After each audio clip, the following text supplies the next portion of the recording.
not need to fast for 16 hours, especially if you're a menstruating woman. Just don't mess with me. But Manisha, I'm on a weight loss program. Losing weight is not a competition of who can stay hungry for the longest. Welcome to this 75-day marathon till my 34th birthday, where I share tips, tricks and hacks that work for me and my clients for their busy life and health management. For women in their menstrual years, every single day your hormonal functions are different.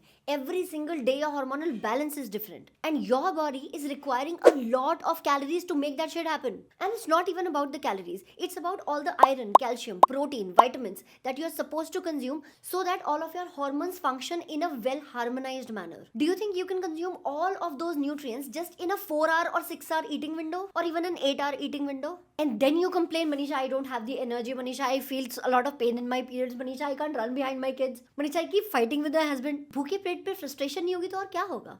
अब दोबारा तुम्हें 16 our भूखे रहने के competition में फंसे ना, और